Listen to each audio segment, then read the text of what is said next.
Hi there, everybody. I'm Jordan Rhone. Welcome to Keystone Conversations, an Arc of Justice original series where we interview the people you know and those that you should. We have a great show for you today as I'll be talking with Dustin Smith, a central Pennsylvania native who recently entered the political arena last year, sounding the alarm and speaking out against Donald Trump.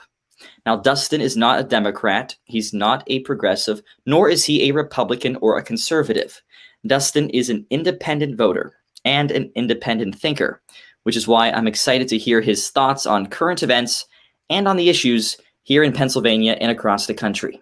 So without further ado, let's welcome in Dustin Smith. Dustin, thanks so much for coming on the show. Awesome to be here, Jordan. Thanks for having me. Now, we spent a lot of time together this time last year, last summer, when you decided to be one of the first volunteers for this brand new organization, Arc of Justice, when we were starting our digital campaign series here in Pennsylvania in an effort to elect the Democratic nominee and ultimately defeat Donald Trump. So we already mentioned to our audience that you are an independent, you're not a Democrat. So can you just tell us first, why did you decide to join Arc of Justice in trying to defeat Donald Trump last year? Absolutely. And once again, thank you for having me, Jordan. It is a pleasure to be here with you. So 2016, when the genesis of Donald Trump in politics kind of started, I did vote for Clinton, but it was a kind of hesitant vote because I wasn't sure of how either of them would react in office, but I just did go with her because I felt like it was a safer bet. When he did come into office, I was cautiously optimistic. His inauguration speech, for example, I told a few of my friends, I'm like, hey, he sounds quite rational. Let's give him a chance. First year, I'd say I was rather defensive of him. I'm like, just give him a chance. He's a newcomer to politics. His language isn't exactly, politically correct sometimes, but I feel like he may do some good for America. 2 years afterwards, after he was elected, that's kind of when my mind started to change. I'm like, all right, this is kind of a constant with him, like how much of a bully he is in politics, and he's running it like a business. Like, if you do not do what I want, and if you do not remain loyal, no matter what your views are, no matter if they're correct or wrong, I will fire you.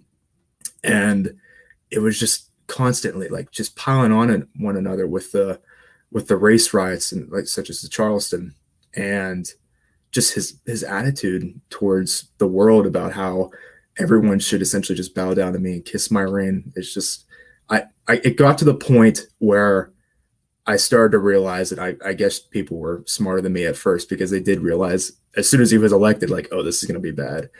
I did start to realize that this man is completely unfit for office at a professional level. In many ways, he did act like a child. And we all experienced it. I know many of the Trump supporters are still in denial about some of the stuff he said, but to those of us who lived through his presidency and heard and saw the stuff that he did, such as myself, I just could not accept it.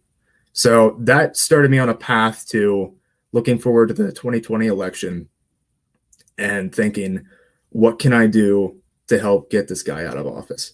Because America cannot take another 4 years of this where we will have lasting consequences. I mean, in fact, we already do, considering, January 6th, that is a highlight in our history, although it is a very low point in our history as well. So I need to do whatever to get him out of office.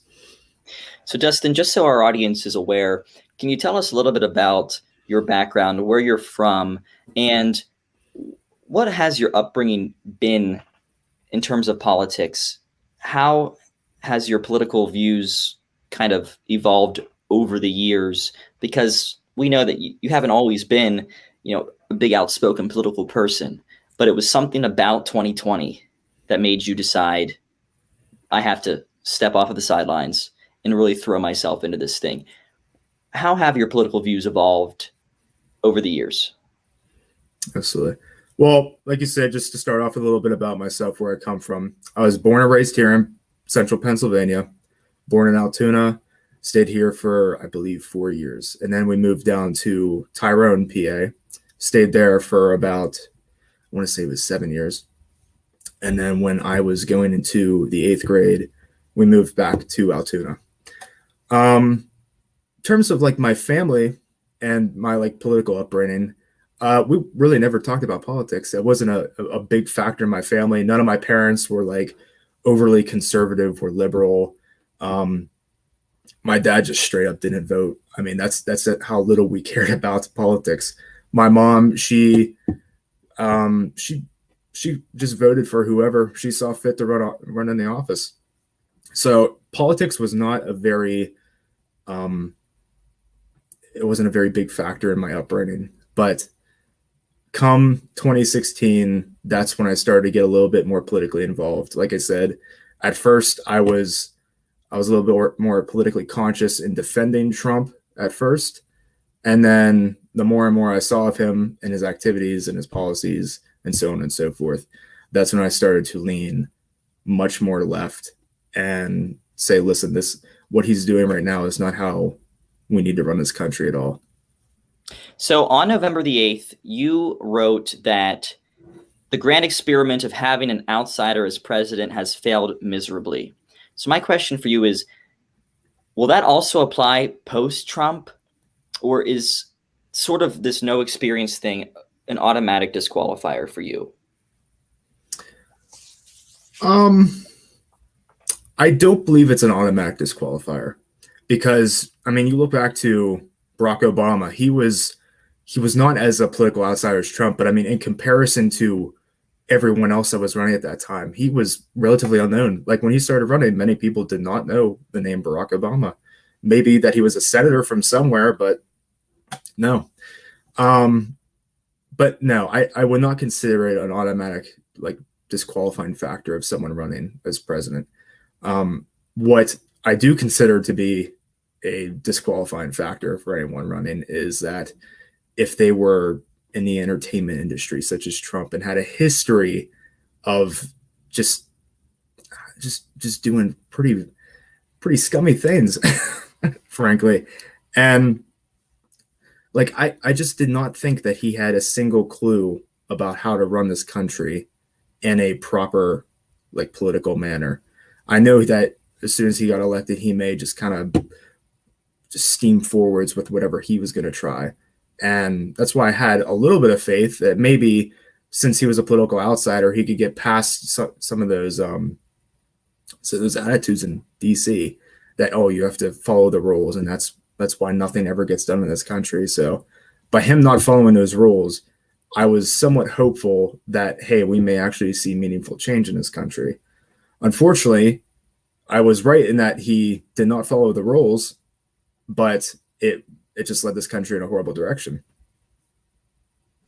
So Dustin, Senator Ron Johnson, Republican senator, he came out and essentially stated regarding January the 6th, I wasn't worried about these Trump terrorists, but if it was Black Lives Matter protesters, then suddenly I would be worried. So did he say the racist part out loud there? I really think he did, Jordan. I mean, that right there just kind of signals the attitude that is growing in the Republican Party, and that if our supporters are the ones that do this, then it's completely fine.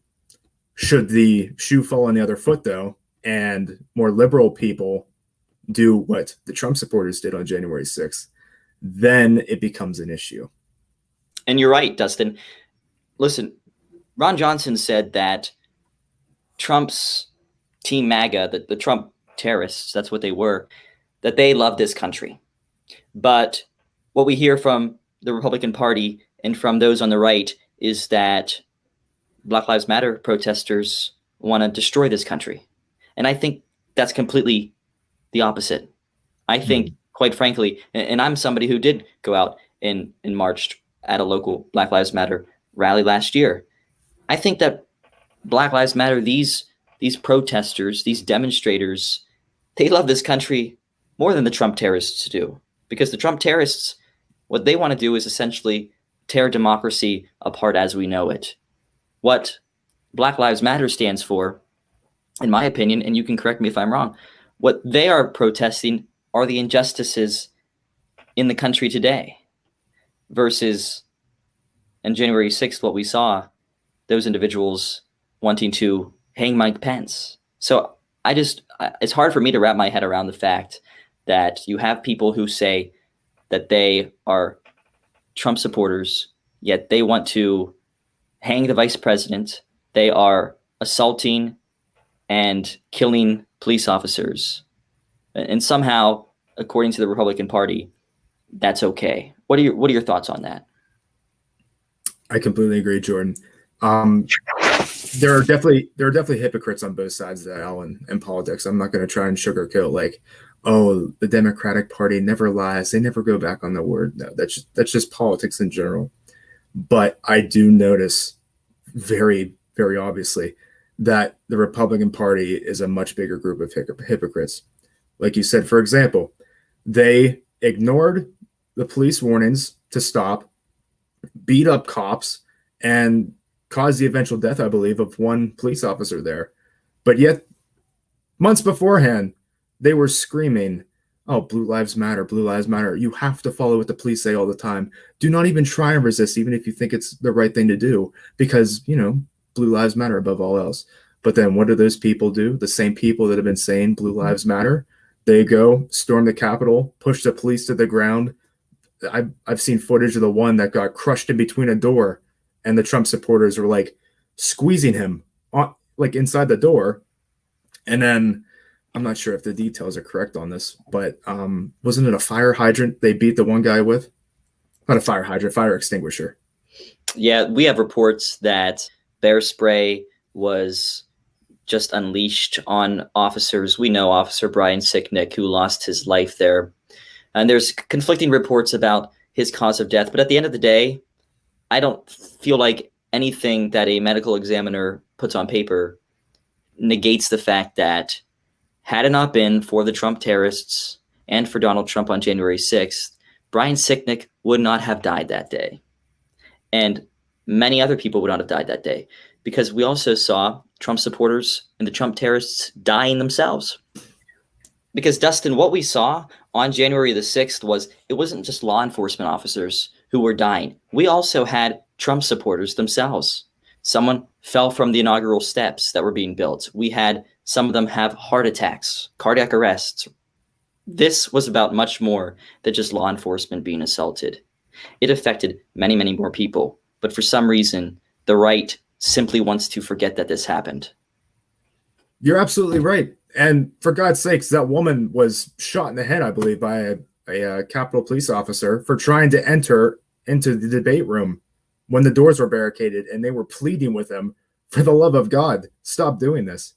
And I think, honestly, part of the reason why this escalated to the point was the Capitol police officers were like, saw the Trump parade, the masqueraders of MAGA storm the steps, and they're like, oh, these people have been saying for months now, Blue Lives Matter and Police Lives Matter. So they wouldn't possibly go to the lengths to get past us and brutally beat us to enter into there and try and destroy the sacred nature of American democracy. But of course, as we all saw live on television, that's exactly what happened. That is exactly what happened. And one thing that I don't want to see happen again is any Republican running for any seat in this country come out and say, we are the party of law and order. We are the party that backs the blue. Because January 6th, that can't be erased from our memory. They are no longer the ones who back law enforcement when we see images of law enforcement being crushed indoors and having their eyes gouged out. That's not a party that seriously backs the blue. And I think you're exactly right with what you said. Now, another thing that I want to turn to now, Dustin, is, of course, we know that you are an independent voter. So give us your independent evaluation on President Biden's first 160 plus days as it stands right now. we know that you will give us an honest review. So how about a letter grade for President Biden in his first 160 days in office? Let me try my best to be as impartial as possible here. Give the man a letter grade. Out of an F to A plus scale, I'd say that he gets probably a C plus, which in comparison to the last president is a glowing review. There's some things that I do appreciate that he has done. Trying to unite the country with the effort to get vaccinated and beat this and be at least hopeful about it in a rational manner, instead of our previous president who said it'll just blow over by Easter, and when it didn't end by Easter, he's like, oh, the warm weather in the summer will finally eradicate this virus. I'm not sure he knows what eradicates means, but oh well. But yeah, I'd say that he's doing a fairly good job with things. Not overly excellent, but the effort in trying to get COVID under control has been good from his side and the White House's side. They're putting out a lot of videos and collaborations with YouTubers and other big artists on media, trying to get the public more informed about what's going on, the safety of the vaccines, and why this is such an urgent effort that needs to be completed. Because as we're seeing, there are, I believe, 6 new variants of the virus that have stemmed up. And one of them, I think the Delta variant, they said, is quickly overtaking the others throughout the United States. So we need to get vaccinated ASAP, and he is trying his best to do that without being completely dictatorial in the matter. He's definitely brought a little bit of the class back to the White House in terms of like how to act professionally. He isn't constantly degrading the media like Trump did and just calling only on specific ones. Although I did see him flip out at a woman on, I forget what news channel she was from, but he did flip out on her for a rather simple question. I'm like, he definitely could have answered that a little bit better. But Caitlin Collins, yeah. He did flip out around. I'm not sure why, but where my criticism starts to come in is with the border crisis. And I know that's a hot spot for a lot of criticisms on the right from him, but I also think the left and those center left need to focus on what's happening at the border, because I've read reports that instead of destroying the whole Trump wall idea, they in fact went through with building at least part of it and along the U.S.-Mexican border, which he swore that he would stop and no longer allocate funds for that ridiculous purpose. And while I do think this next point is a little bit overblown by the Republicans, considering that they had no focus on solving any border crisis whatsoever while Trump was in office, and completely ignored any of the news coming from the border, such as I've seen Fox News airing almost on a 24/7 basis about, oh, Kamala Harris is messing up the border crisis and she should be completely embarrassed about the job that's happening down there.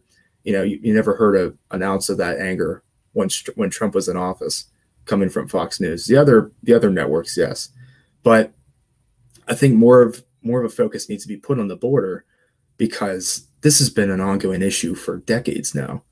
And the fact that we still have no clear and concise answer on how to do this. I mean, this is the United States government, for God's sakes. They have possible trillions at their disposal to solve this issue, yet nothing's been done about it for decades. It's just each president swiping under the rug and hoping that their successor will do something to solve it finally. But unfortunately, that day has not come. I would like to see more of an effort put to that. I'd like to see a more serious effort put towards climate change. I feel like what Biden has said so far is promising, especially when NATO met recently in Europe. But it's just empty words as usual, I believe. And that is my fear, that despite all the environmental progress and the talk of green jobs that would sprout from his new industrial plan, that we're just going to be stuck the same way that we were under Trump. No serious attention is going to be had on the environment. And that's part of the reason why I'm a little bit center left. I'm not completely center, but I do consider myself center left, because to me, the environment is a very special topic, because I believe we need to care for it much more than we're doing now. And it needs our attention, because, the longer we put this off making serious changes to how we utilize resources in this world, then we are going to have devastating consequences, not even in the far future, in the near future. We're talking decades. We see outside warmest summer recorded ever for areas. And unfortunately, this is going to be the coldest summer we are probably going to have from now into the future. So we absolutely need more attention on climate change. And I just think he's having empty words on it so far. But other than that, he's doing a decent job, is what I can say. You're exactly right, Dustin. And as somebody who is right on the precipice of being a Gen Z versus a millennial, I can tell you that I am proud to be considered Gen Z when it comes to this climate change revolution that's taking place. And you yourself know about it. You're someone who's speaking out about it. Younger people care more about the environment than any other generation. And it's pretty easy to tell why, because it's the youth of today that will be around longer than the others. So what do you think about older generations? And we particularly see this on the right, basically saying, no, young people, I don't really care about climate change because it won't even affect me. And I should actually add, it's not just the right, because we have seen Senator Dianne Feinstein of California. We all remember seeing the clip of her basically chastising a group of elementary school students who came with a petition regarding climate change legislation. She essentially kicked them out of her office. So this is an issue. I think it's more generational than it may be political. What are your thoughts on that generational divide? It really is it is a generational divide at the end of the day. I mean, we see, of course, there are young people who have been essentially indoctrinated into the idea that, no matter the statistics, no matter the charts, no matter who says it, it could be the premier scientists on climate change, and they could just still ignore it, because the Republicans just have such a grip over some parts of the media that they can sway some of the public's opinion into completely neglecting a topic and a serious issue despite the facts.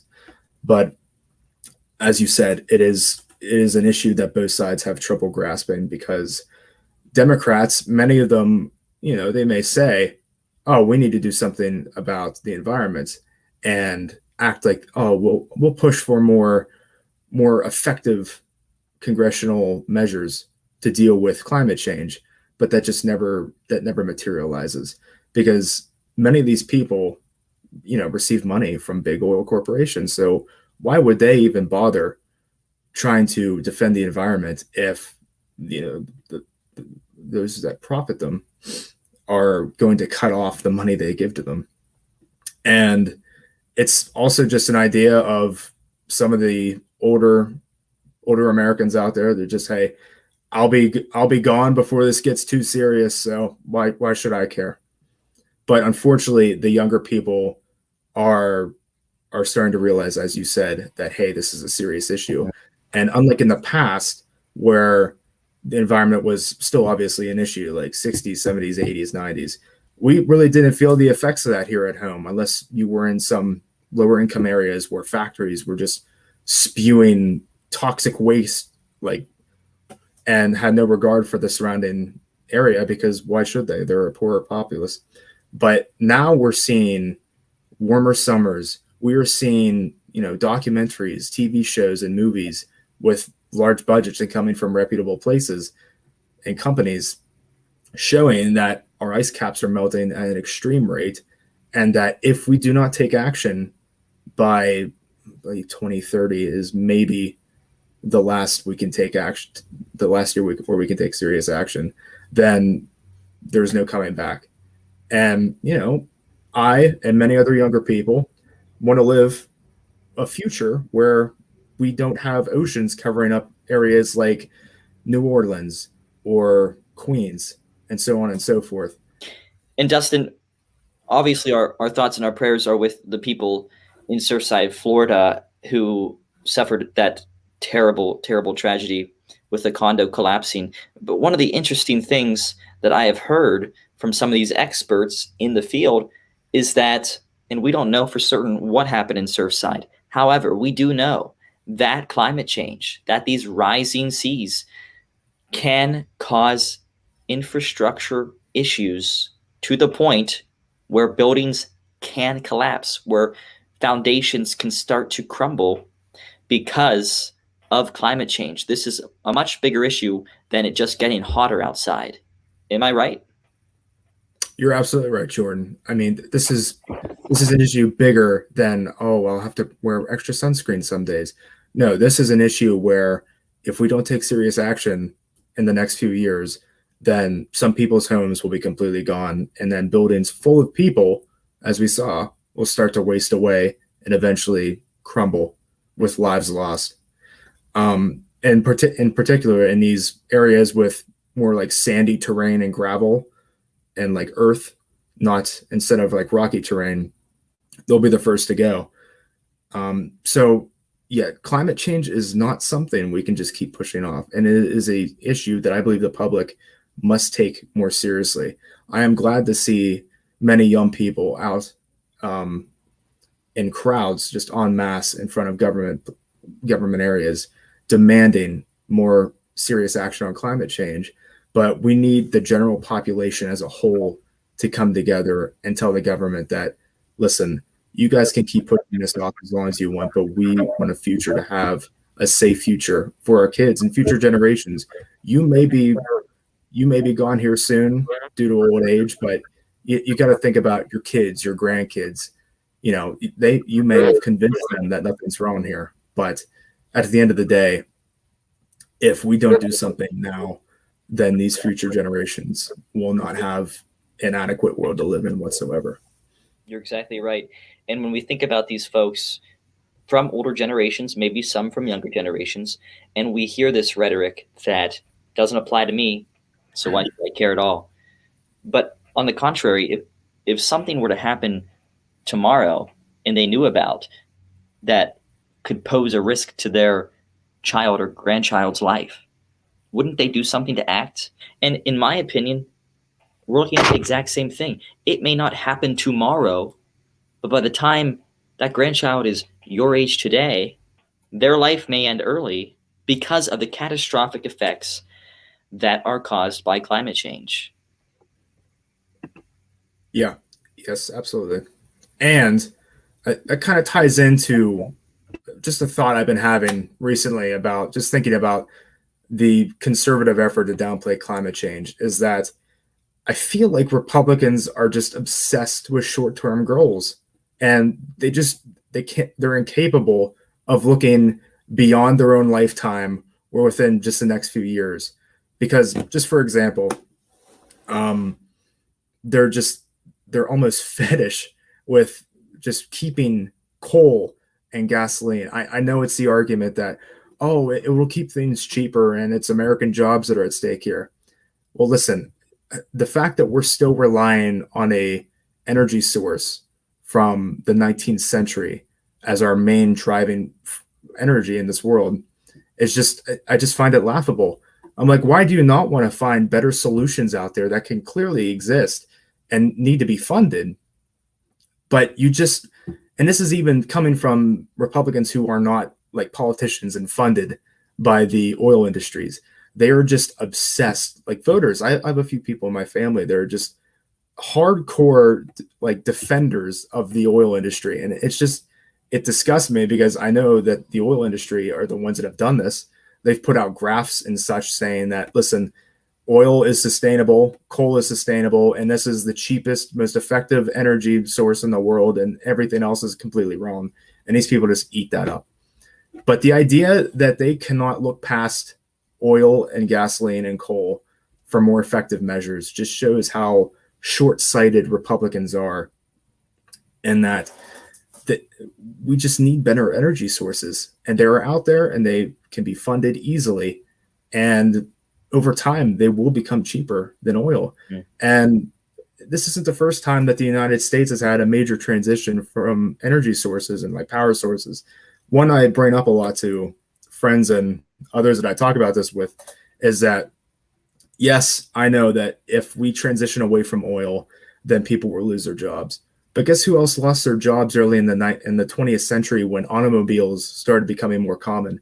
Carriage makers and horse raisers and so on and so forth. It may be a little bit laughable comparison, but the point remains here is that we cannot refuse to move forward just out of fear that some people will lose their jobs. You have the fate of the world essentially on one hand, and then maybe a few million people losing their jobs. Potentially millions, that maybe just hundreds of thousands or 10,000. I know they're jobs nonetheless, but still, that sacrifice will absolutely be worth it in the future to move away from just harmful energy practices that we have now to better, more sustainable ones in the future. We all have to make energy transitions at some point. We need to do it soon, and we need to do it fast. And it's a matter of life and death. And for the party that claims to be pro-life, once again, we're hearing all of these slogans that this Republican Party apparently represents. The party of pro-life doesn't care that their children, their grandchildren, could potentially lose their life because of this issue. I think you summed it up perfectly. So what we can do is start electing politicians, policymakers who actually give a damn about climate change and who want to see this earth that we all take for granted be sustainable, be inhabitable 100 years from now. And like you stated, at this rate, we can't be confident that it's going to be. So Dustin, one issue that I really want to get your opinion on, something that has been in the news every single day, every politician's talking about it from the federal level on down, and that is the filibuster, whereby essentially the minority party has more control, has more pull than the majority party does. Case in point, Senator Joe Manchin of West Virginia, he is a Democrat, a registered Democrat for what it's worth, somebody who is probably the most centrist of the Democrats. And as it stands today, he has more leverage than essentially the rest of the 99 senators in the U.S. Senate because of the filibuster, because you need to get 60 votes to get any legislation passed. So tell me, Dustin, as an independent, is the filibuster a good thing, like some people say, like Joe Manchin says, because it ensures bipartisanship? Or is it a detriment to actual progress that the American people elected Democrats in the House, in the Senate, and in the White House to do? That's a great question. I do believe it is a detriment to how our government works and how effectively it can work. I mean, we've seen this for hundreds of years now. Just how little progress can be made when the filibuster is in effect and being practiced by our elected officials. There have been, and I'm not going to try and act like one side is guilty of this, as like each side would say like, oh, the Democrats have done this all the time, or all the Republicans. Each side has absolutely done this to accomplish goals in their favor. But this country has missed out on so many things that could have been truly helpful in the past, present, and future due to the filibuster. The fact that essentially one person can hold up a benefit that one person could hold up an act that could benefit the entire country just because they personally do not believe that it would be beneficial. is just absolutely ridiculous in my mind. And I believe majority rule should be the form that we take going forward, because no matter what many Republicans and some Democrats, as you said, may say about how it is, the filibuster is instrumental in American democracy. It has prevented so many things from happening, so many good, truly good things that could have happened. And I just wonder, like, how we'd be off today, how this country would be if the filibuster wasn't just such a keystone in our democracy and how it works. It's one of the factors that people just don't realize when they say, "Oh, government is so ineffective; they never do anything." Well, it's because of the filibuster and many other things like it in the government. That is exactly why many things can't be produced out of the government, is because some individuals can stall it to the effect where it just does not get adopted. And let's not forget, Dustin, that, by the way, what is the filibuster? It's essentially still an extension of the Jim Crow era, whereby, like we saw in 1964, the Civil Rights Act was threatened by the filibuster, by a fraction of a major party. And it almost cost so many people, vulnerable people, basic human rights. And that's something that we can't forget, and it's something that we ought to change as well. So, Dustin, what we know is that you're an independent voter, but my question for you is, we know that you say you lean left when it comes to the center, the middle of the road. Mm-hmm. My question for you is, what could the Democratic Party stand for?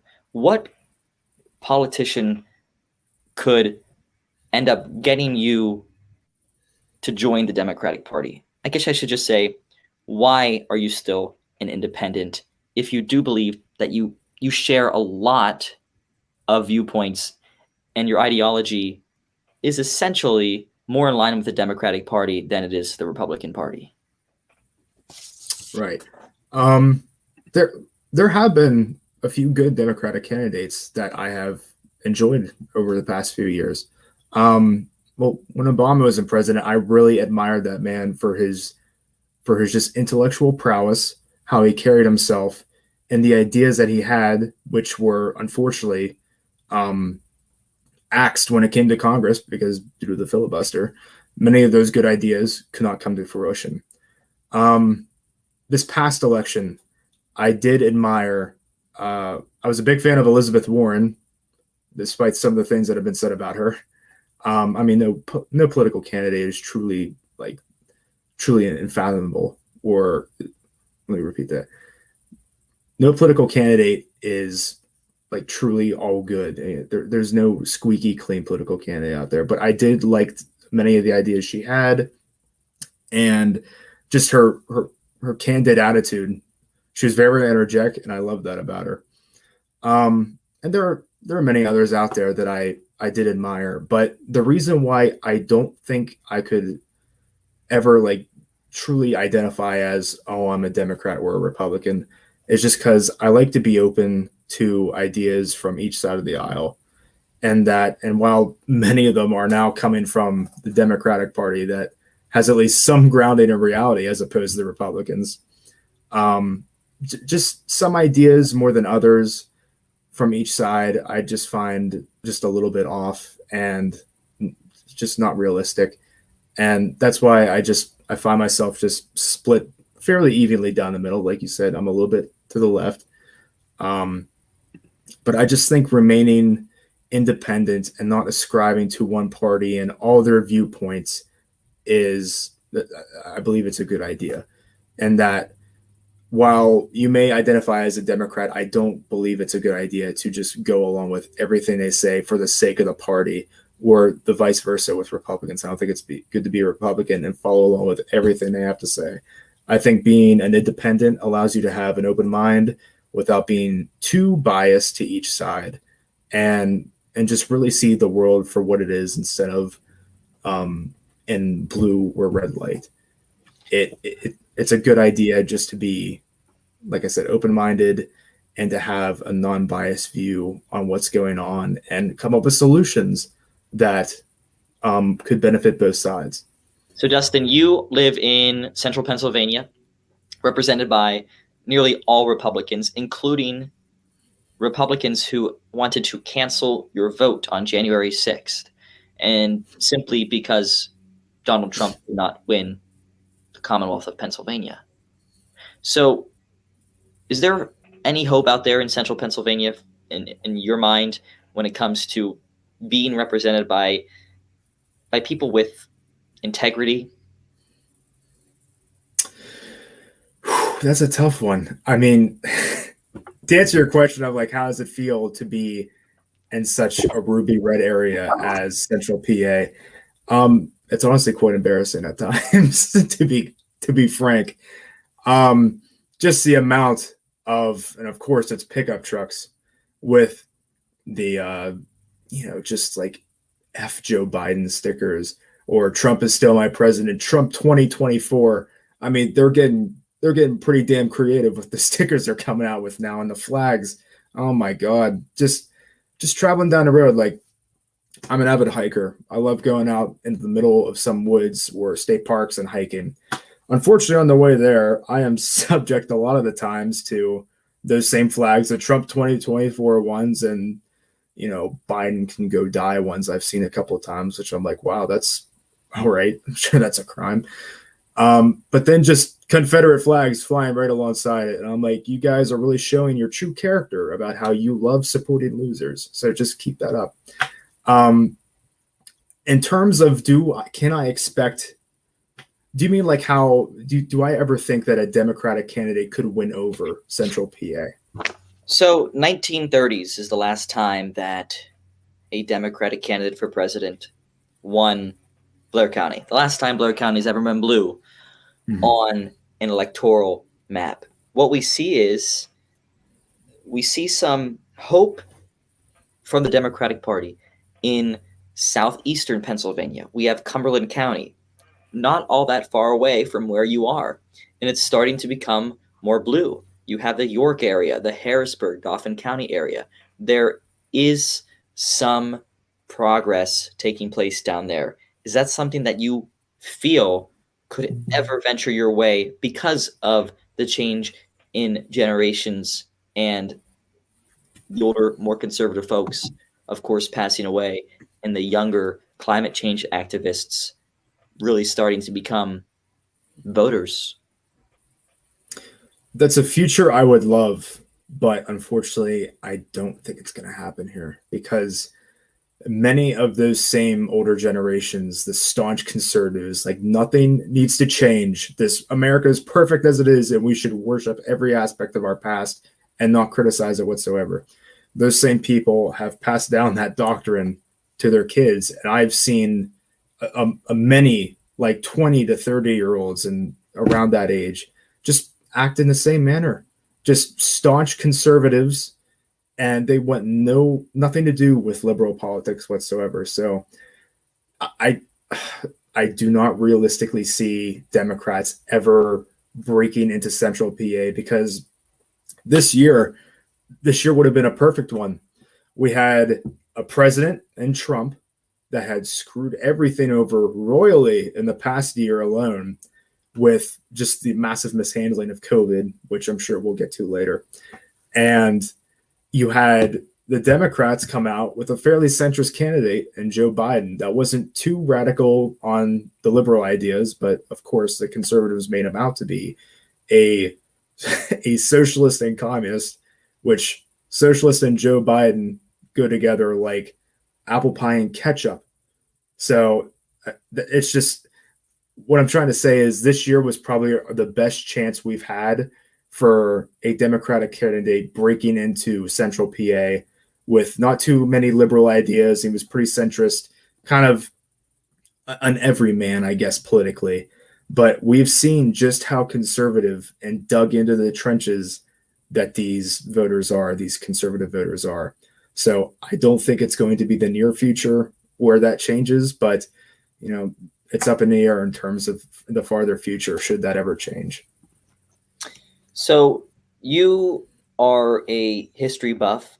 Actually, you are really history professional, having graduated with a degree in history, pursuing further education in history. So my question for you, Dustin, is you're essentially a history expert now. So we hear all the time people saying, if you forget history, you're doomed to repeat it.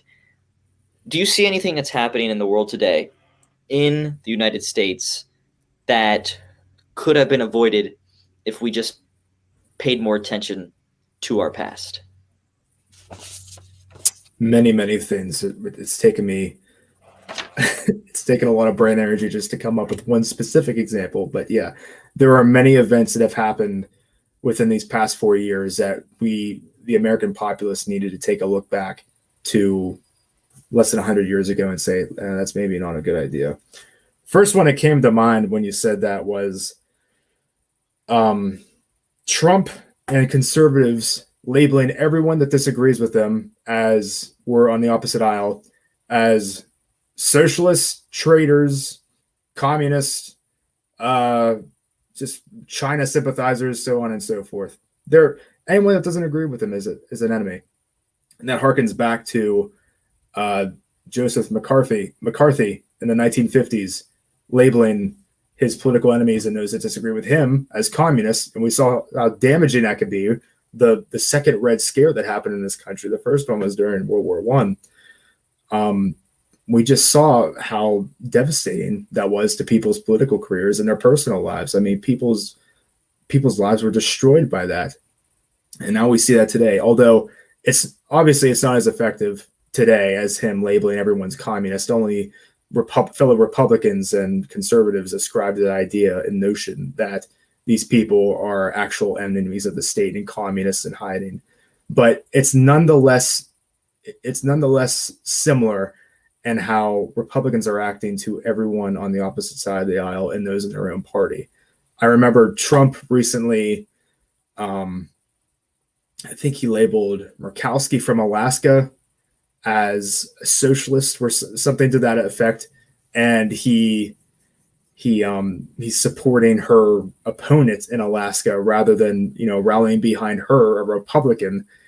And that just shows how just monstrous he is in a political atmosphere, just labeling everyone he does not like enemies. And that has unfortunately spread its roots into the Republican Party. And it's, like I said, it's going to the extreme, calling someone a communist, and just because they believe that, hey, these people should be treated fairly equally, and we need some changes to the United States. That's one.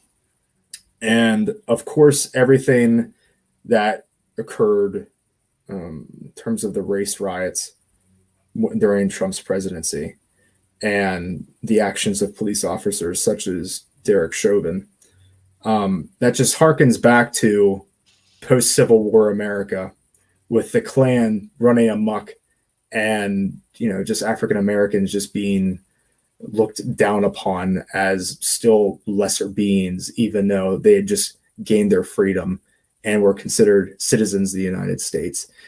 And I'm not saying that it was perfect. It was idyllic for African Americans before Trump became president, but during his presidency, his words and actions essentially encouraged white supremacists that, hey, we have one of our guys up in the highest office in the land, so we could basically get away with anything now. And we've seen that. We've seen just rises in anti-Black behavior, anti-Semitic behavior, anti-Asian, so on and so forth. And it's reminiscent of just the chaos following the American Civil War and the actions, the horrible deeds done to minorities in the United States. So yeah, it harkens back to a darker time in history, and unfortunately, it became that for a while, essentially retelling in the modern age. And there are many others, but those two absolutely came to mind. And another thing, Dustin, when it comes to these labels that you talked about, correct me if I'm wrong, but wasn't there a time when anti-fascists were heroes in America? And suddenly we have these labels of Antifa being demonstrative of some sort of terrorist base. Yeah, indeed they were. Many people often cite World War II soldiers, from the United States and elsewhere for the Allies, as being the true Antifa. So those who, decry modern Antifa as radicals and so on can look back to them, to World War II, and see that, hey, these same guys were fighting for the same reason, to just let's start over with that. You're absolutely right. Yeah. You can see that many people now are hearkening back to World War II and saying, hey, U.S. soldiers and those from the Allies were technically Antifa. They were fighting against fascism and the political atmosphere that they carried with it. So while the means have changed, and I am not totally for like the organization that, or the idea that is Antifa now, which does seem more like essentially these heroes on the street they try to play, just going out and beating everyone up that they feel is a fascist. I do get behind their argument and their goals, because while I wouldn't say that Trump was a fascist, I would say that his ideas are dangerously leaned into that territory, and we cannot accept that as Americans after we fought leaders in the world during World War II that had similar goals, similar populist nationalist goals. And speaking of history, Dustin, we had the entire Dr. Seuss scandal, is what I think those on Fox News called it. We have seen statues being taken down on the other side of things because of racist histories and slave owning histories of those who were once idolized by certain communities. So how do we balance preserving our past and also ridding society of horrible people from a historic perspective? How do we strike that balance? I will preface before I begin with just acknowledging that it is a very fine line we have to walk between acknowledging our history and showing it properly versus also acknowledging the wrongful deeds what we've done and not publicly showing them, and essentially correcting wrongs versus showing wrongs. With the Dr. Seuss debacle, we'll say that. In that case, it absolutely needed to be done, because those books, and at first I had really no idea like what books they were, so I went and researched them and like studied the pictures that people were having issues with, and they were absolutely just racist depictions of other ethnicities, and I believe those should not be in modern circulation, but they need to be used as examples as what to not do and not to repeat in the future, because in the past, while those might have passed off as not accurate but acceptable depictions of people, nowadays, after seeing the harm that racist depictions have caused people, we cannot allow for that. So with the Dr. Seuss issue, those few books that depicted I believe it was African Americans and those of East Asian descent the horrible depictions, they needed to be taken out of circulation. And the idea that the left was trying to cancel Dr. Seuss, when I first saw that, I had to laugh, because it's one of those situations that the right spins off of. We're trying to correct a few of the past mistakes, but they're acting as if we're erasing the entire thing. No one wanted to go out there and erase Dr. Seuss's name out of the history books or destroy all the books of his at all. It was just a few of his books that he wrote and drew that contained dated images of people that needed to be taken out of modern circulation. I believe that is justifiable. The monument issue is a slipperier slope. And I have talked to numerous history professors of mine about the issue, and they have had mixed ideas and reactions to the matter themselves. But my personal belief with the monuments is that those built to honor, namely Confederates, that's the one that I have the biggest issue with. If they were built during the period of the Civil War, I believe that they should be kept as is, because they are an important part of this nation's history, because that is when the conflict happened and when those people were being honored. If they were built afterwards, which much of the public is deceived into thinking that all of the monuments were built during the Civil War. That is not the case. As I have been told by numerous history professors of mine, a bulk of these monuments to Civil War Confederate generals were built during the Civil Rights era as a tactic to intimidate African Americans from expressing their rights, such as still to that day in the 1960s, to intimidate them from voting and so on and so forth, just living their average lives and thinking that they were equal to whites. They wanted to have their Confederate heroes who were champions of slavery still look down on African Americans, and in their minds put them in their place, saying, remember where you came from. Those public monuments I do not think should still stand. I think they need to be put in appropriate places, such as museums, not completely destroyed, but because this is one of the debates I have with one of my professors, is that what do they symbolize? To many, they symbolize, what the Confederacy was. There's on many of these statues, there's no historical context as to what these guys did. So it's not really informative. It is more so just a reminder of the terrible period of slavery that we had in the United States, and just the hatred and bigotry that the Confederacy stood for. And for that reason, I think, once again, that those monuments erected post-Civil War, namely during the 20th century, during the Civil Rights era, need to be taken down, removed, and put in appropriate places with context and observed for both what they mean historically and why they were put there in the first place, and why their purpose for being built was completely wrong. Dustin, it is great to have a historical buff on the show, because we know we're going to get the facts and we're going to get insight that I don't know if many other people have without the sort of background and education that you do. So thanks for that perspective.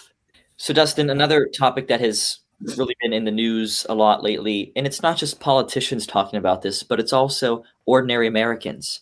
And many times it's because they're reading misinformation, false news on social media, on Facebook, and on Twitter. And that is this critical race theory idea. Essentially, what it boils down to, in my opinion, is you cannot accurately depict America without first teaching the fact that it wasn't our land to begin with, that we treated human beings as property, we treated Black people as property. Those are the facts. So when it comes to educating our youth, why to some people, to some on the right, why are the facts just too upsetting to talk about? Is this also another form of white supremacy when it comes to we need to hide our youth from learning what really happened at the start in the early part of our country? I truly think it is. For those who are in the government right now trying to suppress the adoption of critical race theory in our schools and other institutions, I really think it is just to keep that sanctimonious idea of America as this perfect place that has never had any problems. It's to keep that alive. And one of the arguments I have against those people are that saying that no one is trying to say that, I should say very few people are trying to say that America is a horrible place that has no redeeming qualities. We have never done anything meaningful in this world. It is just to acknowledge the fact, to better acknowledge that we have had an enormous amount of issues in the past with racial tension and how we treat those who essentially are not of the white ruling class. And the ideas of the critical race theory are good ideas. I mean, we should help others understand where people of different races are coming from, what pains they may feel, like socially or ideologically, and so on, and like what it means to be, if we're teaching white students, it's what it means to be a Black American, like some of the troubles that they face nowadays. But just the resistance to it, I find, is disgusting. I mean, what can possibly be the disadvantage of teaching people about what it means to be coming from a different race, like what it means to be an Asian American, or what wrongs have been done to Native Americans? There's no disadvantage whatsoever, other than people seeing that America has had its fair share of problems in the past. And as I said, no one who is supporting critical race theory is trying to just like destroy the good image of America, which, trust me, we've done that already ourselves. But it's something that needs to be, maybe not in the capacity of like a class called critical race theory, but elements of it at the very least need to be implemented in schools, because I feel like a lot of the situations that we're seeing today and in the past that deal with, racial tensions could be completely avoided, or at least minimized, should elements of CRE be taught in schools and other institutions. So in short, I do not see any downside of having critical race theory in schools. And you're exactly right, Dustin. And the fact of the matter is, we have to stop treating as if the origins of America, and quite frankly, the majority of America's existence, is some sort of sunshine and rainbows, because quite frankly, it is not, as it always has been here in this country. And we still have a long ways to go. That's for sure. A long way we have to go is for sure. In fact, I've gone into conversations with family members and others on social media. I'm sure you can guess which one, Facebook, about how we cannot, we just can't consider America this spotless, stainless, idyllic place to live, as you said, that has had no problems in its past. I had, I believe, a family friend comment on one of the posts I made about the racial tensions going on last year, about in support of the riots and the movements to try and get racial progress and actions done in this country. I had one of them say, how could you support this? America is America. No one will ever change my mind about it. And we're the greatest country on earth, so on and so forth. Just absolutely just praising this country. And I told him, I said, listen, I'm not going to try and tear down America at all. No one's trying to do that. Like myself personally, I love this country. I do think it's the greatest out there in terms of freedom and so on and so forth. But we have our fair share of problems, and we need to admit that. We cannot just gloss over it. And he wanted nothing to do with that idea, but I just kept telling him, I'm like, listen, I know you're just going to try to resist this, but you need to be open to acknowledging that this country and every other country on this planet has had issues in the past, major issues, that while people that look like you and me may not have been affected, those of a different race or creed have absolutely had their lives ruined by the actions of this country. And there's just something we need to acknowledge. And it is my hope that critical race theory or another program like it will accomplish that in the future here. And that's absolutely my hope for the adoption of critical race theory, or some other program like it, is that it will prevent future outbreaks of racial unrest in this country. And now that, should this be adopted by universities and schools, it will allow everyday Americans to see where the other side is coming from, and it will eliminate that very very apparent line that exists between different races. And it's my hope that it will lead to a more harmonious America, not devoid of problems completely, but it will at least aid in racial relations in this country. So, Dustin, some of the ways where people may know you from social media is through our Arc of Justice advertisements last year for our election series. One advertisement, which I believe has over 8,000 views on Facebook, is where you spoke out about your Catholic faith and about hypocrisy when it comes to people of faith and who they vote for and some of their political ideologies. So let's just show our audience real quick a look at that advertisement from last year.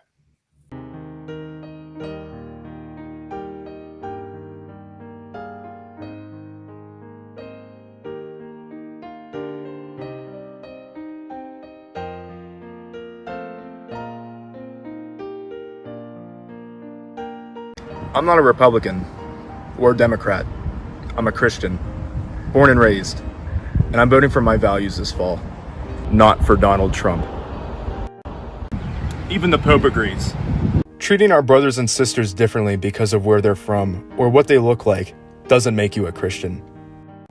It makes you a hypocrite.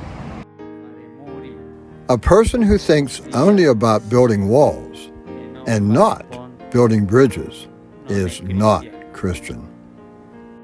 That wall will go up so fast, your head will spin. I want a great country too. One that works for all of us, not just the rich. And a president that uses religion for guidance, not as a political showpiece. Locking children in cages. Stripping healthcare from millions.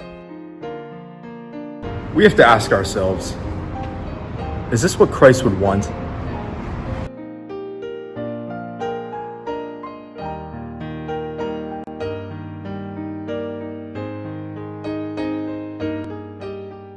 Trump failed us. So, Dustin, you haven't seen that in a while, huh? It's been a minute. So I'm curious, what kind of feedback did you get from family, from friends, any strangers regarding that? Because, not everybody would have the kind of courage or gumption to put themselves out there at a facility like that and stand up for what they truly believe in.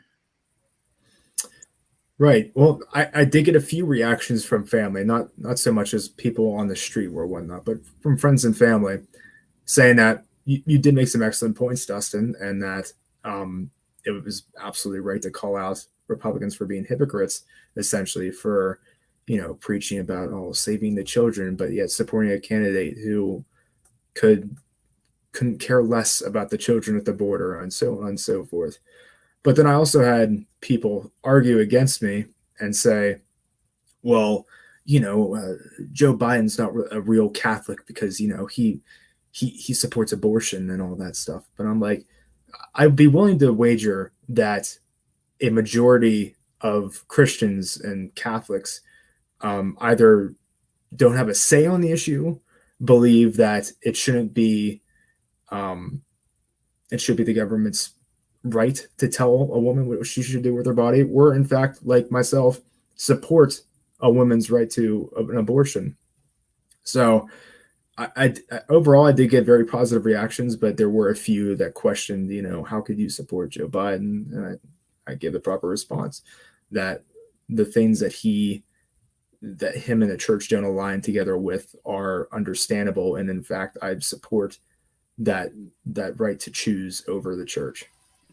And it's an interesting statistic when you think about how more Catholics, according to research studies, voted for Joe Biden than Donald Trump. So when it comes to being able to step into a polling place without any sort of coercion from beyond those walls, people, I think, begin to look more at what they feel in their hearts what they feel in their minds versus what they're being lectured at the altar.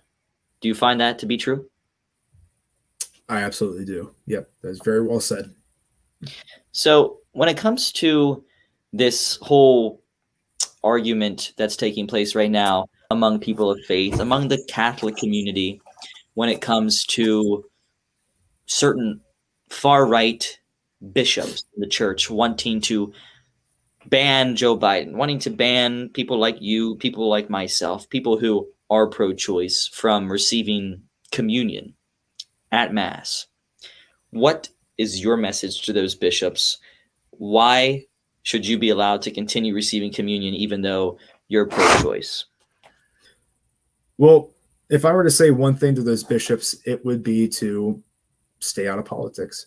This nation was founded on the basis of keeping church and state separate. And that's why we have succeeded for this long. One of the reasons is that we have kept religion out of politics, or at the very least tried to very hard. And the fact that these bishops are using the Eucharist as a political weapon is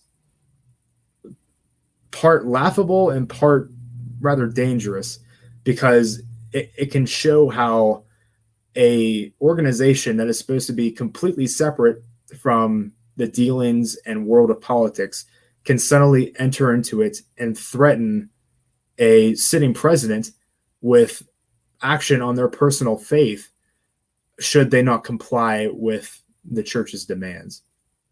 And to get into personal beliefs here, I just don't think the church is in any way, shape, or form in the position to say, oh, we're the bigger man here, while, the church and likely those bishops defended priests who had violated children, and instead of solving the issue head on, had just shifted the bishops and priests around instead of firing them or so on and so forth, had just shifted them to other churches to keep the matter quiet. I really don't feel that they're in a position to tell a man who believes in the simple fact that a woman should have the right to choose what she does with her body. I don't believe that these men who defended pedophiles and rapists are in any position to lecture a president on this issue. Dustin, you're exactly right. What we have are these political hypocrites who paint themselves as being the second coming of Christ. Yet they preach love thy neighbor, right? They say love thy neighbor when they're in the pews, but then they go and pass laws against LGBT people. And we also see in the Bible, thou shalt not judge. Yet these politicians say that you should be jailed for making a personal healthcare decision, like an abortion. Or they go and strip people off their health insurance. Believe in immigration policies that completely rip children away from their parents. And I think that Pope Francis, leader of the Catholic Church, I consider myself a Pope Francis Catholic, right? He has done a good job, right? Not perfect, of course, in certain areas, but he's done a good job at staying in the center, of coming out and saying, when it comes to communion, we have to remember that this is the bread of sinners, not the reward of saints. And maybe you'll agree with me, Dustin, maybe you won't, when I think it's safe to say, we hear a lot about what would Jesus do.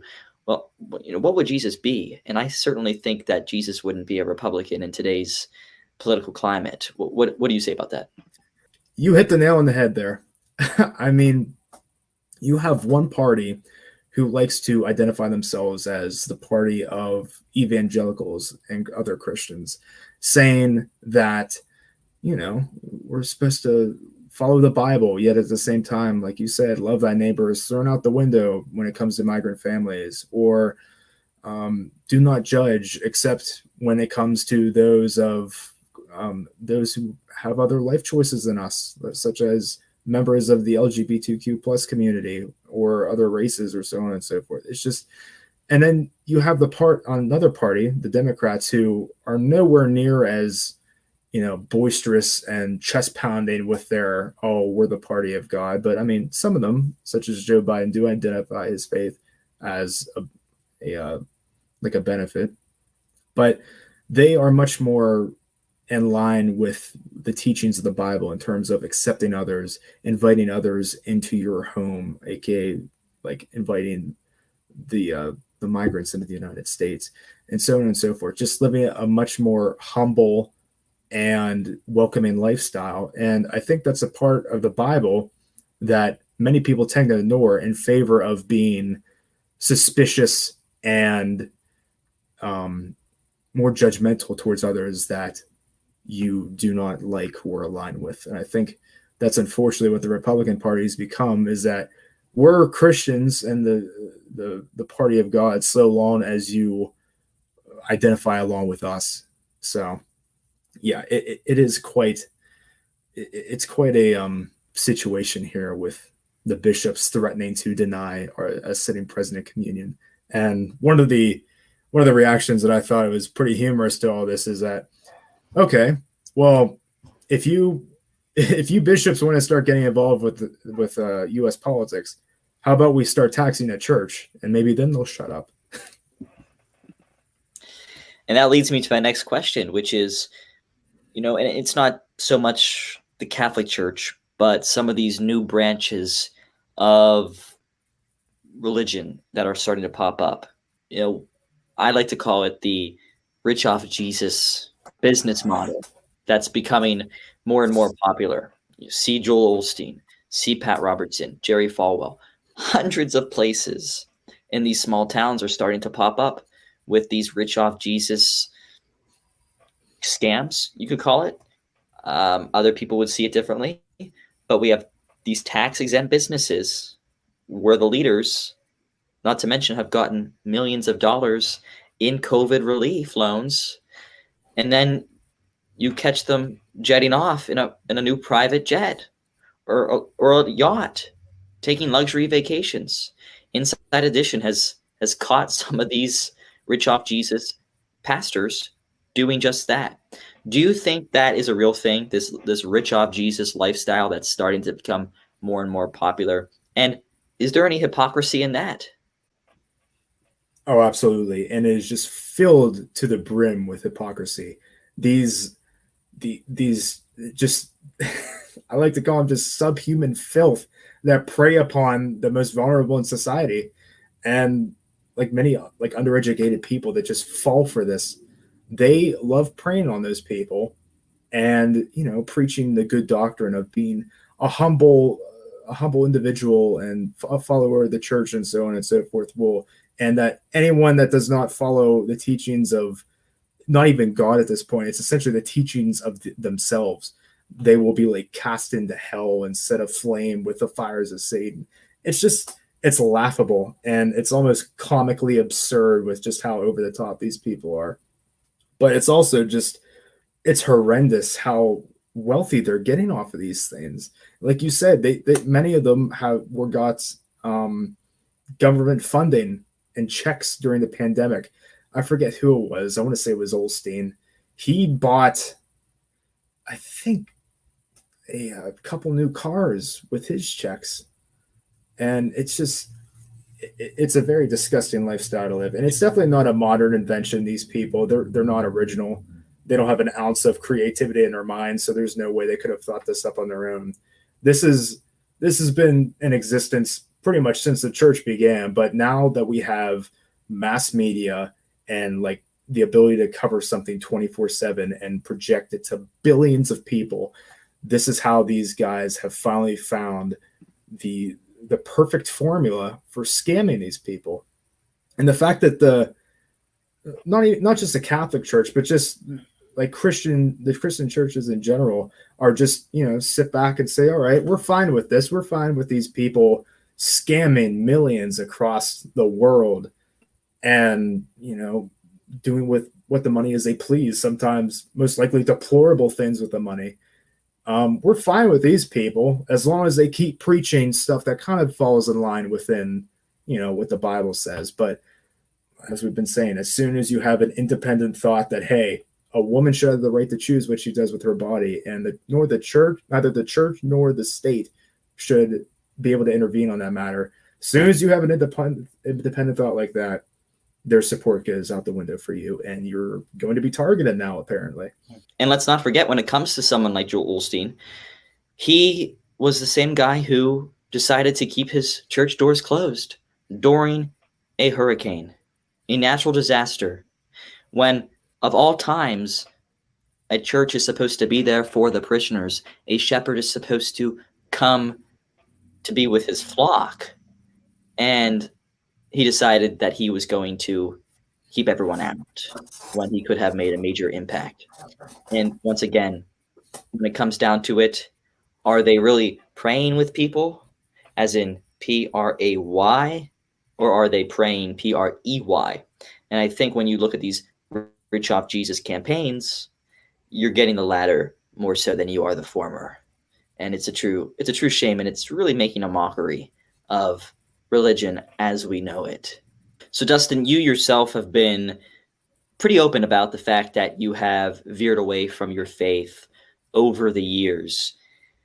Can you just explain, if you're comfortable, why that happened? And do you think the day could ever come when you're back in the pews, say someday with a future family of yours, and you become a practicing Christian, practicing Catholic again? Yes. Yeah, I'd love to, man. So yeah, I still essentially have the beliefs of the Catholic faith. My problem is just with the idea that you need to attend church to be a true Catholic, and it's a grave sin to not do. I am of the belief that you should be able to choose however you want, how you best feel connected to your religion, whether it be at home, going about your day-to-day life, just et cetera, et cetera. You should be able to choose where you feel most comfortable with God and how best you can pray. And if you don't, there's no reason essentially to go to this building and sit in there for an hour and just listen to Bible passages. I feel like that gets no one anywhere in life. I believe that you should be able to just discover for your own how best to pray and be appreciative of the things around you. And part of the reason why I kind of have fallen out of favor with the church and the teachings is that, just as we've said, everything that's gone on in recent history, with the cover-ups, the few quick steps into politics here and there. It's just, this organization, the church, has no authority or ground to stand on to question anyone else in terms of like ethics and whatnot, while they did a massive cover-up that went all the way to the Vatican of priests that just molested children for decades and paid off families and helped move these priests to other churches. So I'm like, I just can't get back into it until they acknowledge all of the problems that they have had in recent history and start having a more open view and a more modern outlook and policy that fits at least somewhat in line with today's world. I mean, many of the views that the church still has are quite archaic in terms of, loving whoever. If you want to be married in the Catholic Church, correct me if I'm wrong, I'm pretty sure you still can't get married in the Catholic Church. That's right. Yeah. So and I know the Pope has made a lot of progress, and he has caught my attention with many of the things that he said in terms of, love is love, essentially, and that the church shouldn't be able to look down on those who love a person of the same sex or gender, because we're all God's children in some way or form. So I'm glad that he has said that, but it definitely needs to become hard doctrine and not just something that he says to, I feel like, appease the modern media and those that have criticisms against the church. When the church adopts much more modern policies, and another example is just to quickly run through it here, just the issue with priests. The idea that priests can't get married, I think, is ridiculous, because there are many deacons out there who are just as passionate about teaching others about Christianity and Catholicism as priests are. And I also think, while there are some individuals that are priests that I don't think anything could fix them, that need for intimate contact with someone is unfortunately why a lot of them go after children, like altar boys, is because they're like a constant closeness they have. And so unfortunately they just resort to, getting in these sexual relationships with them. But I think if priests were allowed to be married, it's not an ironclad belief at all, but I think if they were allowed to be married, that may solve a lot of these issues we see with priests just, molesting children, is that they need some sort of a physical intimacy in their life. And, being married to the faith will not get you that far, unfortunately. So until they start adopting some modern practices and beliefs, I don't think I will be as close with the church as I previously was. I completely understand where you're coming from, Dustin. I have long said that in the end, on that day of judgment, whenever it may come, there are no tallies kept. How many times has Dustin walked through the church? In the end, it's not going to be about how many times you walked into the church, right? There's no tallies that are being kept that we know of. I know of a lot of atheists who live more Christ-like lives, who follow those Beatitudes, the 10 Commandments, more so than some people who are religious to the extreme, right? Because at the end of the day, it's all about loving thy neighbor, like we talked about earlier, having mercy for the poor and the vulnerable, for women who have no other option, no place to turn to, who, if they decided to get an abortion on their own, quite likely could die in an alley somewhere. So when it comes to living a Christ-like life, I don't think you have to be walking into a church every week. So Dustin, when it comes to QAnon, what's the craziest conspiracy theory that you've heard out in public? Oh, which to pick from? I mean, the whole movement of Q itself is just ridiculous. But the one, probably the most ridiculous is that, a lot of Republicans seem to worship Trump, but there are some Q believers who literally believe that he is a reincarnation of Jesus Christ himself, who chose the form of a portly, spray-tanned old man to save this country from Satan. And I love every bit of that. So one of the things that I've had some trouble with over the course of the past couple of years is the fact that, I know, you probably know more Republicans than you do Democrats. And that's the way it is when you live in an area that is solidly red. And it's always been something that's tolerable, right? But have you found it increasingly more difficult to carry on civil conversations with people who say that, Dr. Fauci was hired by Bill Gates to plant 5G chips in every American, or that he should be beheaded, or that Democrats, they started COVID-19 specifically to take down Donald Trump? Have you found the political discourse and really the outlandish conspiracies to kind of make you back away from certain people who you were once close with? Yes, absolutely. 100%. Thankfully not friends as much as family, but family members, especially on the cesspool that is Facebook nowadays.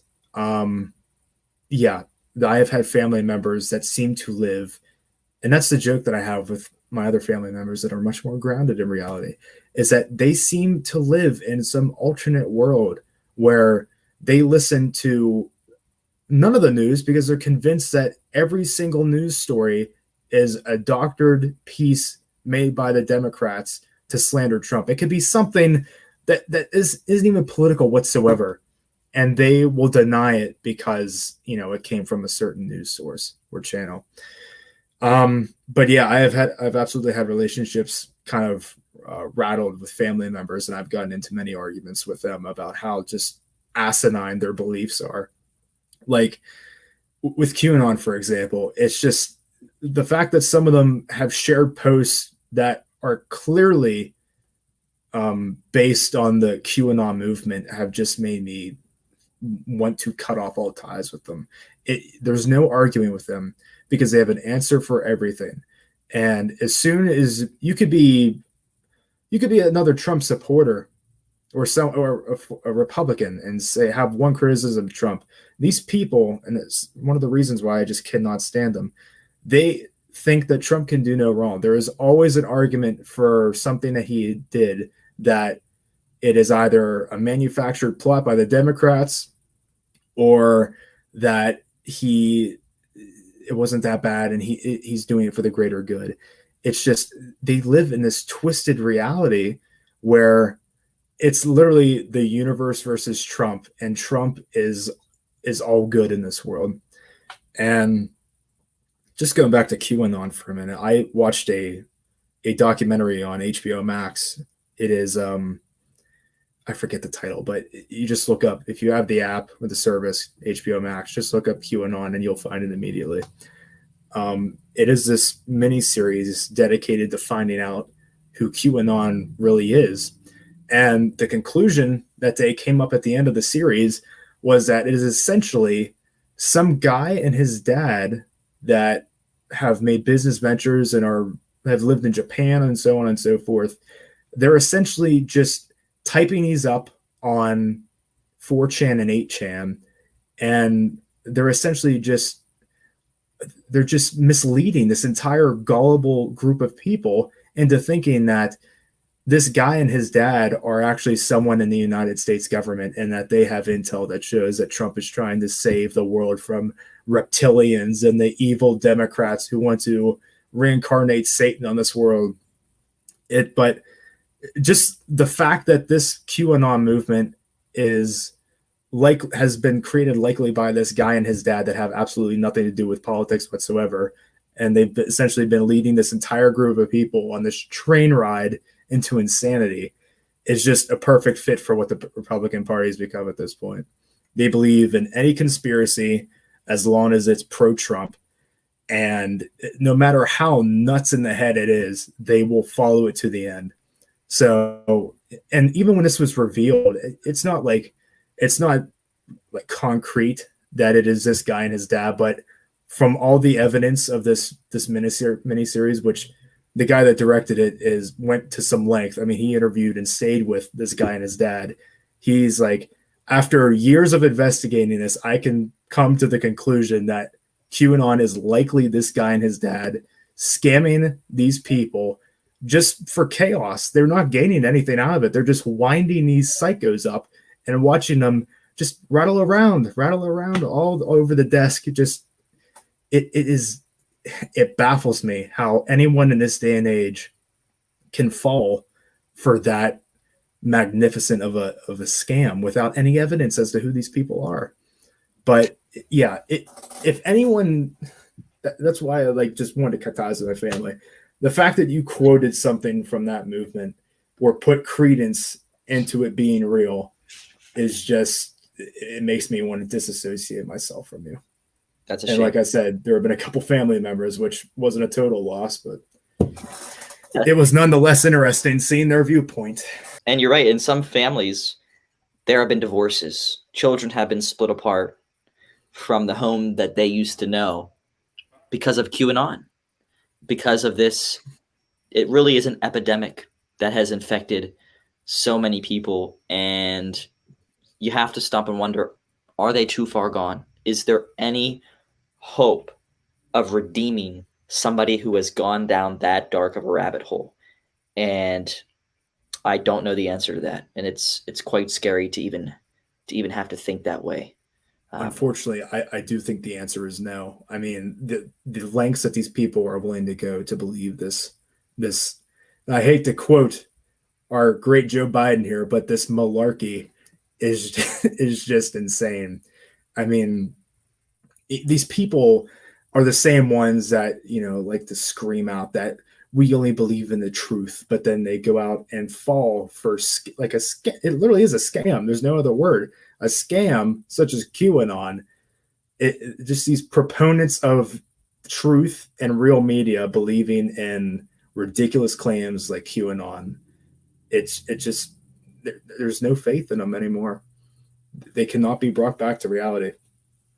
And we're seeing that now with these people continuing to believe, although it's not as big of an effort now as when Trump was president, because I think when he lost, a lot of the Q believers did have their faith in QAnon kind of squashed, but at the same time, they still, to this day, believe that, that the Democrats are Satanists and whatnot, and like eat children. And just recently, QAnon did kind of come back into the spotlight a little bit recently. I'm sure you heard with the fake tickets that they created and posted online that supposedly said that Donald Trump was to be re-inaugurated this August. The fact that anyone believes that is just, it's insane. It's insanity. And we live in a day and age where credible information is available at your fingertip. And the fact that these people have gone back to like pre-medieval times in terms of like what they believe, and just it's just the insanity that they believe in, their skepticism of everything. They're driving themselves insane. And I'd love to see them try to come for the big August reinstatement parade, because I think that many of them will find that they are on no-fly lists after the January 6th insurrection. These people, the people who did those things, the people who are fighting for this, they are homegrown terrorists. And it can't be emphasized enough that they need to be treated like any other terrorist group that has existed in our intelligence history. And that to me is undisputed. So Dustin, we talked a little bit about epidemics. I guess that means we invariably have to talk about COVID-19, and things are, of course, looking a bit more promising. And I have to knock on wood when I say that, because any other time that has been said, really in the past 15 months, it has always come back to bite us. And many, many more Americans have died. And unfortunately, with the new Delta variant, with people not getting vaccinated, as of this recording, more people will die following this, unfortunately. There are 4 categories of people when it comes to COVID-19 where you can fall into. There are the people who believed in COVID-19, the people who saw it coming, the people who didn't see it coming, and those who didn't believe at all. So my question for you is, where did you fall into when it comes to the early days of COVID-19? Well, I don't mean to sound at all like a prophesizer here, but I think this is kind of just due to my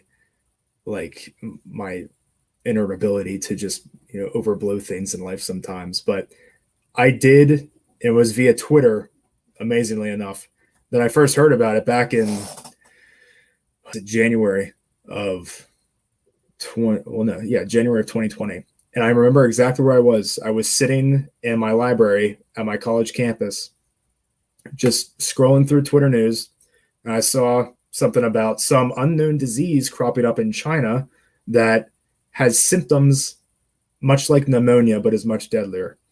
So I started telling my folks about this and some of my friends, and I'm like, "Do you guys see about this or read anything?" And they're like, "Nah, it's probably nothing. It's it's China. They get a new disease there every day," which I'm like, right, fair enough. So then I just started reading more and more into it, and footage was coming out of some of the people just like walking around Wuhan. And by this time, I think they had quarantined Wuhan off. And I was telling my family about that. I'm like, this is bad enough where they block the city off from surrounding areas. I'm like, you really think this is something to just brush off? And they're like, it's whatever, Dustin, you're just overreacting.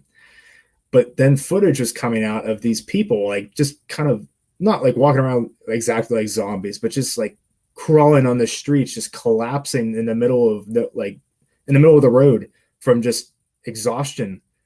And that's when I started to become very concerned and started to start like lecturing others on this. I'm like, listen, I'm not trying to be like a Nostradamus here, but I'm afraid that this is going to get blown out of proportion. And not my surprise, but to many people's surprise, it did. And that's why last year happened, essentially. And I don't know. I just was not surprised at all, because if a lot of the people in the government would have taken like at least a shred of the concern that I had about it, I don't think it would have gotten to the point that it did. Because literally from almost day one, I had been keeping up on this story day by day. And I remember in one of my classes, it was a natural disasters class. We actually did like kind of like a written journal entry on it, to just kind of like week by week to see what the death count was and if there were any cures, where it had spread, the case counts in the United States. I remember going up to him. I'm like, listen, if you need any info, I actually have stuff bookmarked online back from like January 14th about the origins of this. And he's like, oh, that'd be actually really interesting to see. So I showed it to him. And he's like, are you like a doomsday prepper? I'm like, no, but when I see stuff of this magnitude cropping up in like a giant country as big as China, then I take notice. So, well, I think you are a prophet now, Dustin. So you can yes, worship me. Just tell us that Donald Trump will not be reelected in 2024, and I think that'll make us all better. I don't even want to think about that. So, yeah, I mean, what you said about the warning signs and things, back in early March before the shutdown, I remember tweeting out about how this is gonna, it looks like this is gonna get worse before it gets better, and of course that was probably the understatement of the century. But I guess I should ask now, when it comes to being a historian yourself, when students, who aren't even born yet today, when they are able to come up to you in the classroom, at the library, wherever you may be, 30 years from now, they ask, what went wrong? What's your response to them?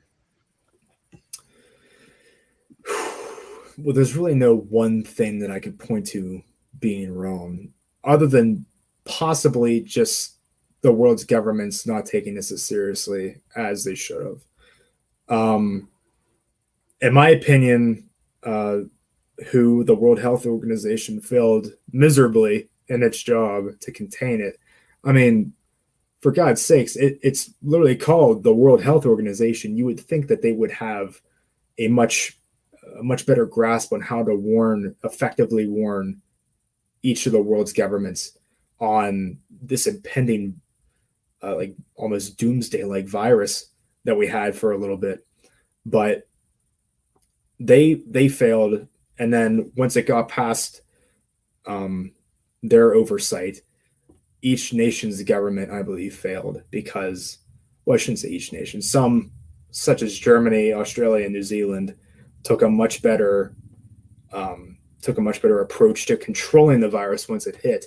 But until it got to that, before it got to that point, I don't think the countries moved as fast as they should have with this at all, because there was too much debate on, I remember here, for example, in the US, is it racist to close off the borders to the Chinese and so on and so forth, and the other nations that had high COVID numbers early on? Is it racist to do so? And that's actually one of the points I sided with Trump. The very few points I sided with him with was that that needed to be done immediately, despite all the outcries of all racism and so on. But yeah, the reaction time was slow. National and worldwide health organizations failed miserably in their job to warn the public and to try and get governments to contain it. And unfortunately, despite my one kernel of praise for that man, we had the worst individual possible to lead our country through a health epidemic, considering that I'm not sure he knows how to spell the word science. But I tend to agree with you there. Yes. Yeah. But it was just, it was almost a perfect disaster that we had, and to this day, even, I don't want to go too far into the conspiracy theories that branched out about this, but the fact that we still aren't entirely sure what happened does give me concern that this could easily happen again, because we seem to be, pretty lax on China for not allowing proper health officials in there immediately to see what happened. And the fact that they are still so silent on the origins of this. About the lab leak, I know we're skipping a few steps here, but like with the lab leak, I don't know. I think it is suspicious that there is a virology institute right in Wuhan. And when I first read about that in a news article, that was like back in January. They're like, oh, there is a virology institute in Wuhan. So I'm like, that's suspicious. Okay. But then they said about the wet markets and how it came from there, likely. I'm like, okay, that's understandable considering how, horrendous the conditions there are and all the animals that they have. I'm like, it's very possible that it could have transmitted from a person consuming a bat, or later studies suggested a pangolin. Their scales, I know, are a delicacy in medicines in China. So it's very possible it could have happened there. But as time went on and the more and more people kept prodding China to release information and that their hesitancy to do so, I think there's just something there, either in its origin, or I think what's more likely is they just want to hide the amount of deaths that they actually had. Because I think the total number of deaths that they reported once it calmed down there was about 80-something thousand, I think 87,000. So what I'm leaning towards is why they're being so silent, because they massively underprojected and reported the deaths that they had. But it just still does not sit right with me, and call me a conspiracy theorist, but it just doesn't sit right with me that they are being so silent on the issue and how international health teams have such trouble getting into there, only to receive very little information themselves. Well, I think in due time, we will receive answers, like anything that happens suddenly, anything novel, such as the coronavirus is.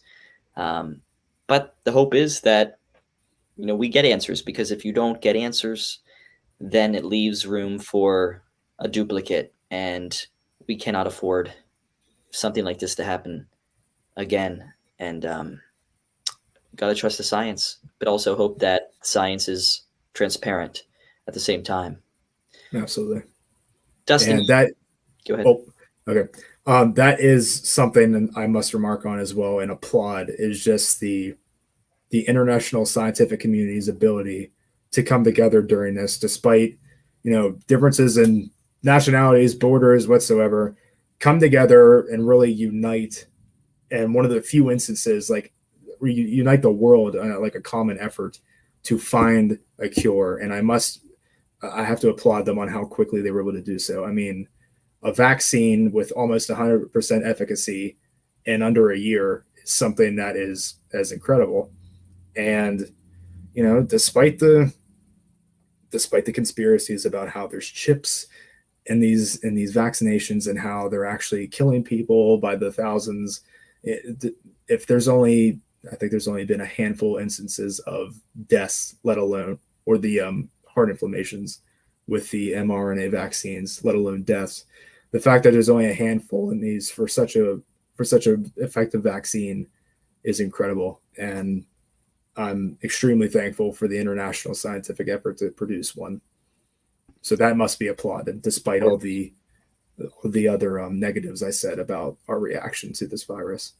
You're right. It is such a miracle, nothing short of a miracle, that we were able to get these vaccines as efficacious as they are rolled out to millions and millions of Americans. And we can only hope that people who are unvaccinated now realize that the unvaccinated are the ones who are dying. They're the ones being hospitalized right now. It's not those like you and I, knock on wood again, who have been fully vaccinated.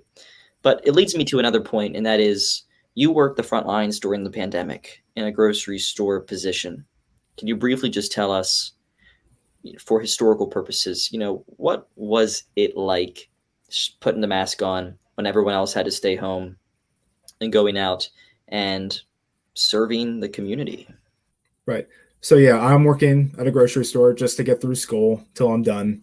And at first it was pretty surreal. It was just, as soon as we started wearing masks around the store, I worked inside for a little bit, and then I went down to work at our gas station.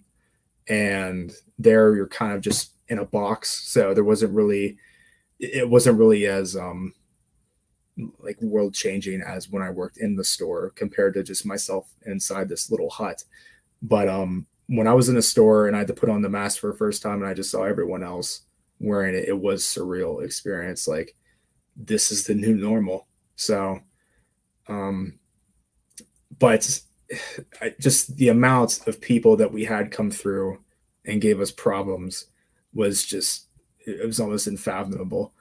I mean, I myself got in a few, not physical ever, but it was like verbal confrontations with customers because one of the jobs that we had there was to kind of monitor customers who were coming in with masks. This happened early on when we tried to actually prevent this from spreading. But I had to monitor customers coming in and who wasn't wearing a mask, and those that didn't have a mask, you offer them a mask. So those that didn't, I'm like, you know what? I know this is my job and there's rules and whatnot, but I'm like, I need to let these people know that what they're doing is wrong. I mean, this isn't helping the cause at all. And although you don't want to wear a mask, that's only just going to delay when this whole pandemic is over. So I went out of my way to tell people and lecture them, like, listen, I know you're thinking A, but B is what's actually happening here. And these masks do work. Even if you don't think they do, so what? Just put one on. It's not going to hurt you. It's a piece of fabric on your face. I don't know why. Once again, I had family members who thought this too. I don't know what was, to this day, I don't know what the whole issue with wearing masks was. I mean, I get the whole, I don't get it, but I understand the whole freedom thing, and it's my right to choose what I do with my face. But it's like, you got to have some sense of like the common well-being of everyone else in your community, like the communal well-being, not the common well-being. But none of these people had that, and it showed off how selfish they were. And it's really what this pandemic boiled down to, was the ones who won't get the vaccine, won't wear a mask, etc., won't follow social distancing. They were just selfish individuals who, just because it may have inconvenienced them to the most minor extent possible, they wouldn't do it for the good of the community. And the more and more I saw that at work, it just, I don't know, it just dampened my hopes for this world, essentially. Like, if we can't do something as simply wear a piece of fabric on our face, then, and it's not even the expensive ones. We were handing out free masks to people. Everyone was at some point. The fact that you can't put this on as a common courtesy, that you don't have to pay anything but the energy it takes to loop it around your ears and pull it up over your nose. The fact that you can't even do that just shows me what a depressing state this world is in nowadays. And let's not forget, Dustin, that some of these people, well, a lot of these people who were anti-maskers were also the ones who were saying no, wait a minute. Governor Wolf is an evil man. He's shutting down businesses because COVID's spreading. Now, what don't these people understand? That not wearing masks means COVID spreads more. And when COVID spreads more, businesses close. So it's hard to even imagine, and I think history is going to be able to tell this story better than we can now. The ignorance of so many Americans, a lot of people on the right who decided that their personal egos were more important than the lives of their fellow community members. And it's quite frankly a damn shame that I think will go down in history as one of the, of course, among many, many things, some of the darkest, most selfish days in American history. Yep, you're absolutely right. And yeah, just selfishness is what it boils down to at the end of the day.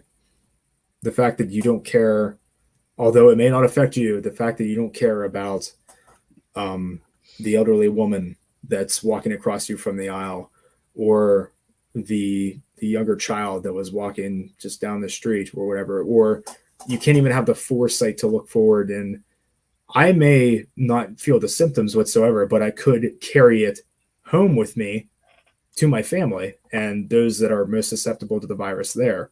The fact that they couldn't even look forward to that and say, maybe I should wear a mask, you don't have much hope for this world after seeing that. Exactly right. Exactly right. So as we wrap this conversation up, Dustin, we'll try to get a yes or no answer on this one, just to make things fun. It could go on, but yes or no, and maybe I'll give you 5 words to go with this. Oh, sweet. I get to say something. Vaccine passports. Yes or no?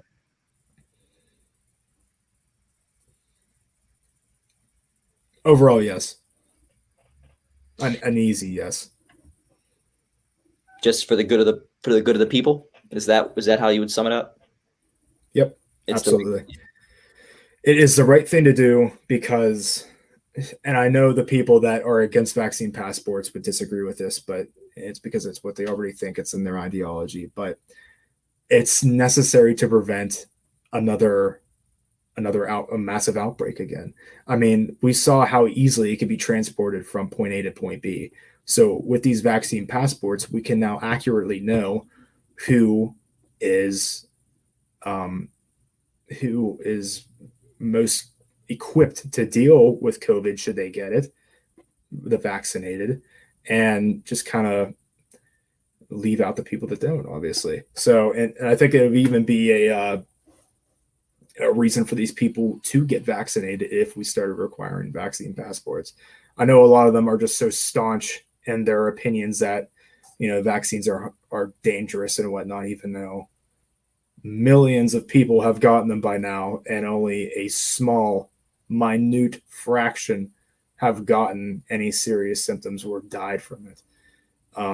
They're so staunchly against vaccines that this wouldn't change their minds, but requiring vaccine passports would be an effective measure to try and get those who are unvaccinated to get vaccinated, even if it's not against their will, but even if it's like not in their best interest, like, oh, I don't want to, but I guess I'll have to. Like, just that's it. If you get vaccinated, who cares what opinions you have about it? Just get it. Fantastic conversation, Dustin. Before we go, let's just give our viewers a sense of what your future holds. And I'm sure they're going to be seeing more of you here on the Arc of Justice social media channels. But where do you see yourself in the next 5 to 10 years? Well, I hope to be back for sure on this. Great time. Right now, I am going to Penn State Harrisburg to get my master's degree in American Studies.